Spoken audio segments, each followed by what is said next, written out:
Thank you. Thank you. It's nice to be here. I was busy over on the House floor trying to stop a war, trying to stop it from spreading and probably ending what we're having. But it is nice to be here already. Most meetings I go to, at least one individual will come up to me and say, you know, you're my favorite congressman, you do ABC. And I always have to remind them that considering the competition, I don't know how much of a compliment that is. But anyway, it is nice to be here, and I know the one particular issue that you're interested in, of course, we tried to stop that NAID a few years ago, and hopefully we can do it again. But you know, the interesting thing about that legislation that I thought was it was ironically ridiculous, but typically how Washington works. It says, when I proposed the amendment that we strike the funding for the program, they said, well, why worry about it? It's voluntary. You know, it's voluntary, and if you don't comply, then those who didn't comply, it becomes mandatory. So that's their idea of volunteering for a federal government program. But that position on that bill really just fit into an overall philosophy that I have, that I generally don't trust big government. Big government tends to give us more problems than they help, and it's a big brotherism, whether it has to do with farmers dealing with their own problems or whatever. But I think this is an example of a problem that didn't need solving.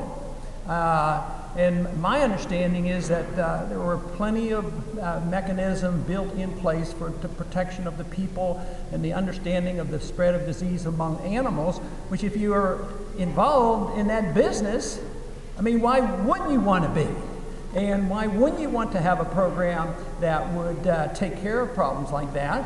And evidently has helped and has done wonders in the past, this idea that we have to have another national mandated expensive program that may benefit some very, very large industrial type farmers at the expense of the smaller ones. There's just no merit in it.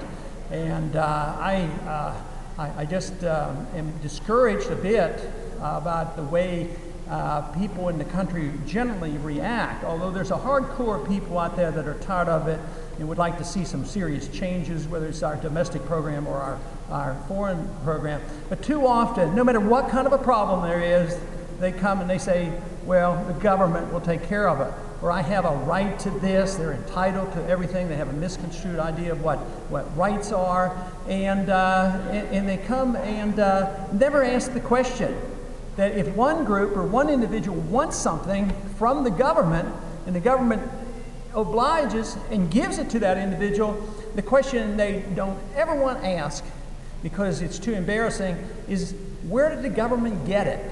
Where does the government get either the power to regulate or the stuff they want to transfer?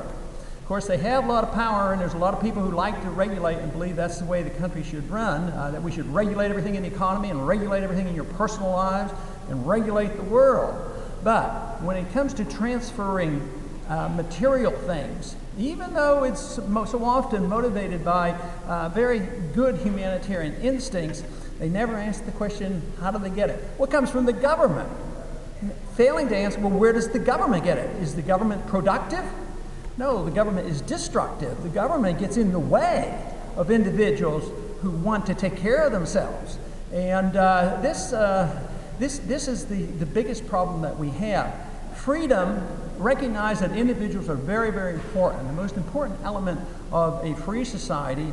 It releases the creative energy of each and every one of us. And this was recognized at the time of our revolution. That was the magnificence of our revolution. It was probably the only true revolution where the people ended up with more freedom rather than less. Most wars end up where you have less freedom. But that revolution coincided with the Industrial Revolution, where literally people were allowed to be creative and pursue their own goals. And it has been under those circumstances that we have thrived.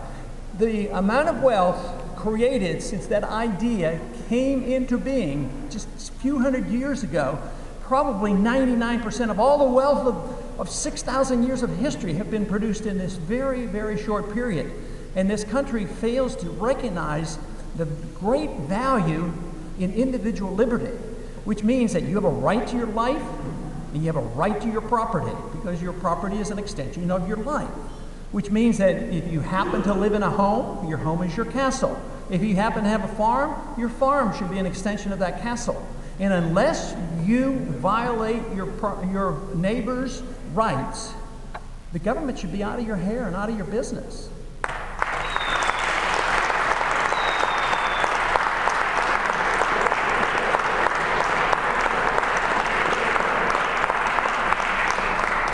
But too often we are tempted to come to the government. Too often I hear from a lot of farmers who aren't self-reliant and don't teach themselves about why they don't have to have the government take care of themselves. They come with their hands wide open and thinking that they cannot exist without the guarantees of the government. The government has a role to play, but the role should be the guarantee of your liberty and the guarantee that your property can't be abused by your neighbor and can't be taken. But here we live in an age today where our government acts perversely. It's always interfering with voluntary contracts, and it's always abusing our property rights. Can we really use our property as we choose, even if we don't hurt our neighbor? No, you have to get permits, and not a couple, a lot of permits. And you might have the invasion of government agents that come onto our property unannounced. We now have in our federal government probably close to 90,000 bureaucrats who carry guns. And that was never intended our Constitution. And the law enforcement originally was intended to be the states, not the federal government. So our government has grown, it's out of control, and yet at the same time, as bad as things seem and as terrible as our financial system is and how horrible our foreign policy is, there's a growing number of people like you who still care. And that number is growing, and that's what encourages me. There's a lot of people who now communicate outside of government programs and government edicts and the three major networks, and they know how to spread information, whether it's personal associations, whether it's the email and the internet. There's a tremendous amount of information now spreading, pointing out the shortcomings of the system that we have accepted over these last several decades, if not longer. So there's reason to be encouraged. Although we have our setbacks and we see programs like we disapprove of, it doesn't mean that we shouldn't be concerned. It's when we give up is when it'll be too discouraging. Changes can come about remarkably fast. The financial system in this country is very precarious and can change everything overnight. Think about the peaceful changes that occurred and the elimination of the Soviet system without a nuclear confrontation. I mean, it was miraculous. And our system is insolvent. It is intellectually bankrupt, but it is not bankrupt in the sense that there's not enough American people left with the spirit of willingness to work and take care of themselves. So when the time comes, it will happen. It's important there are enough of you who know it and understand and are willing to go back to work. Today, our country has to borrow $800 billion every year from overseas. This is outside the budgetary problems. So we borrow more than every cent. We spend approximately $700 million on an ill-advised militaristic foreign policy. And we borrow even more of that. For places like China and Japan, we're totally dependent on them. Someday, they're not going to be so gracious and loan us that money back at very low interest rates. And then self-reliance will become important. Then it will be a good idea to be self-reliant and maybe live on a farm. Thank you very much.